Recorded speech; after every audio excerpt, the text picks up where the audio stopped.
है दोस्तों, pulmonary embolism यानी हार्ट से जो लंग्स में नली जाती है उसमें खून का थक्का जम जाता है ना, ब्लड क्लॉट हो जाता है, जिसकी वजह से लंग्स में ब्लड सप्लाई बंद हो जाता है। अब ऐसा होने से जो हार्ट से लंग्स में ब्लड जाना था ब्लड के शुद्धिकरण के लिए, वो नहीं जा पाता है, ऑक्सीजन का एक्सचेंज नहीं हो पाता है और जितना ब्लड सर्कुलेशन में आना चाहिए वो नहीं आ पाता है, जिसकी वजह से कई बार तुरंत मृत्यु भी हो सकती है। जिस तरह से हार्ट अटैक होता है, ब्रेन में स्ट्रोक होता है, पल्मोनरी एम्बोलिज्म एक तरह से लंग्स की नली का क्लॉटिंग है। आज हम बात करेंगे पल्मोनरी एम्बोलिज्म के कारण क्या होते हैं, कौन कौन से इंपॉर्टेंट कारण हैं जिसकी वजह से पल्मोनरी एम्बोलिज्म होता है। टॉपिक पर जाने से पहले जो लोग हमारे चैनल पर नए हैं उन्हें रिक्वेस्ट करूँगा कि चैनल को सब्सक्राइब करें, वीडियोज़ को लाइक करें, शेयर करें, फॉलो करें, कमेंट करें, पूरा देखें।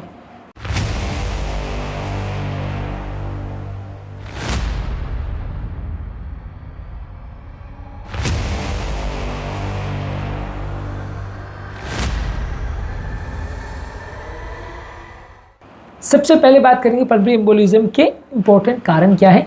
सबसे इंपॉर्टेंट प्रोवोकेटिव फैक्टर इसमें डीप वीनस थ्रोम्बोसिस होता है, यानी कि पाँव की नली में अगर क्लॉट बन जाता है, पाँव में जो वेन्स होती हैं वो बड़ी बड़ी हाई कैपेसिटी वेसल्स होती हैं, ये कई बार इनमें ब्लड इकट्ठा होने लगता है, स्टैग्नेट हो जाता है, जिसकी वजह से इनमें कई बार क्लॉट बन जाता है या खून का थक्का बन जाता है। बहुत सारी ऐसी बीमारियाँ हैं जिसमें क्लॉटिंग टेंडेंसी बढ़ जाती है तो भी क्लॉट बन सकता है। पाँव में अगर चोट लग जाए तो ब्लड स्ट्रीम स्टैग्नेट हो सकता है तो भी क्लॉट बन सकता है, या कोई और ऐसी प्रॉब्लम है जिसकी वजह से वेन में कोई डैमेज हो गया या वेन को निकाला गया है या वेन का सर्कुलेशन कॉम्प्रोमाइज है, तो ये सारी चीज़ों में डीप वीनस थ्रोम्बोसिस हो सकता है। और ये पाँव की नली में बना हुआ क्लॉट जब वहाँ से सरकता है तो ब्लड फ्लो के बहाव में वो धीरे धीरे करके पेट की नली से होता हुआ राइट हार्ट में जाता है, राइट एट्रियम में जाता है, फिर राइट वेंट्रिकल में जाता है और राइट वेंट्रिकल से होता हुआ लंग्स की सर्कुलेशन में चला जाता है और लंग्स की नली को चोक कर देता है। इस प्रोसेस को पल्मोनरी एम्बोलिज्म बोलते हैं, यानी डीप वीनस थ्रोम्बोसिस सबसे इंपॉर्टेंट रिस्क फैक्टर है जिसकी वजह से आदमी को पल्मोनरी एम्बोलिज्म होता है। तो यदि किसी व्यक्ति को पाँव की नली में सूजन है, पाँव में सूजन है, पाँव काफ़ी फूल गया है, रेड हो गया है, दर्द हो रहा है पाँव में, तो ये इंपॉर्टेंट साइंस है डीप वीनस थ्रोम्बोसिस के। यदि ऐसे कोई साइन मिल रहे हैं तो वैसे व्यक्ति को पल्मोनरी एम्बोलिज्म हो सकता है। इसके अलावा कोई व्यक्ति लंबे समय तक अगर बेड पर पड़ा है, चाहे वो किसी स्ट्रोक की वजह से, किसी बीमारी की वजह से, किसी सर्जरी की वजह से, वो व्यक्ति को एम्बोलिज्म हो सकता है, क्योंकि वैसे व्यक्ति के पाँव में ब्लड स्टैग्नेट हो सकता है। कभी कभार लंबे ड्यूरेशन तक अगर आप फ्लाइट में एक जगह पर बैठे रहो तो वैसे केस में पाँव को ज़मीन से आप लटका के रखते हैं तो ग्रेविटेशनल फोर्स की वजह से पाँव में ब्लड इकट्ठा हो जाता है, बैठ जाता है, खून का थक्का बन जाता है, जिसकी वजह से क्लॉट बन सकता है, डीप वीनस थ्रोम्बोसिस होता है। इसके अलावा यदि किसी व्यक्ति की रिसेंटली कोई अगर सर्जरी हुई हो, खासकर पेट में, पेल्विस में, हिप्स में, लेग्स में कोई ऐसी सर्जरी हुई हो, तो वैसे लोगों की ब्लड में क्लॉटिंग टेंडेंसी बढ़ जाती है और वैसे लोगों में भी वेन्स में क्लॉटिंग टेंडेंसी बढ़ जाती है। खासकर पाँव के आसपास अगर कोई सर्जरी हुई हो तो डीप वीनस थ्रोम्बोसिस होने का चांस बढ़ जाता है, जिससे पल्मोनरी एम्बोलिज्म होने का चांस बढ़ जाता है। इसके अलावा यदि किसी कोई ट्रॉमा या चोट लगी हो तो वैसे व्यक्ति में भी ब्लड वेसल्स डैमेज हो जाते हैं और वैसे व्यक्ति को भी पल्मोनरी एम्बोलिज्म होने का चांस होता है। कैंसर भी एक ऐसी बीमारी है जिससे ब्लड की क्लॉटिंग टेंडेंसी बढ़ जाती है। अलग अलग तरह के कैंसर, खासकर लंग्स का, पेट का, ओवरीज का, किडनी का, ये सारे कैंसर ब्लड की क्लॉटिंग टेंडेंसी बढ़ाते हैं, जिसकी वजह से एम्बोलिज्म होने का चांस बढ़ जाता है।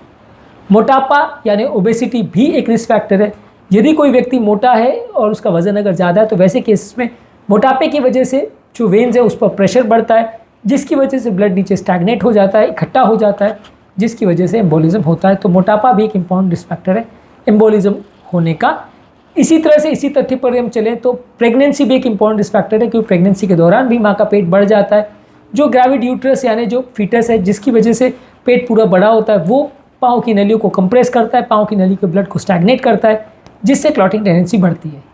इसके अलावा कुछ हार्मोनल थेरेपीज़ है, जैसे किसी मेनोपॉजल वुमेन को हार्मोन रिप्लेसमेंट थेरेपी चल रही हो या बर्थ कंट्रोल के लिए किसी को एस्ट्रोजन वाली दवाइयाँ चल रही, तो ऐसे लोगों को भी हार्मोनल थेरेपी की वजह से क्लॉटिंग टेंडेंसी बढ़ती है और पल्मोनरी एम्बोलिज्म हो सकता है।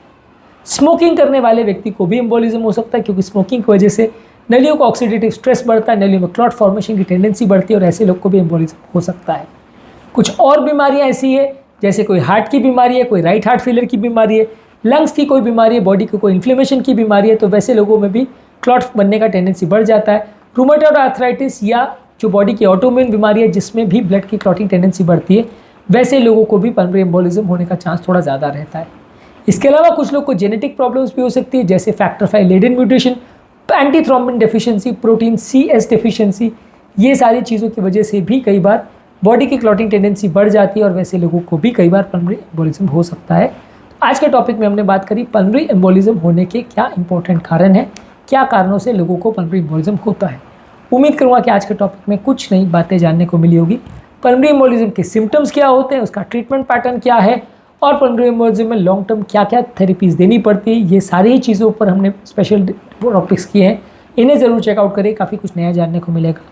टॉपिक एंड करने से पहले जो लोग हमारे चैनल पर नए हैं उन्हें रिक्वेस्ट करूँगा कि चैनल को सब्सक्राइब करें, वीडियोज़ को लाइक करें, शेयर करें, फॉलो करें, कमेंट करें, पूरा देखें और हमारा मनोबल बढ़ाते रहें। Thank you.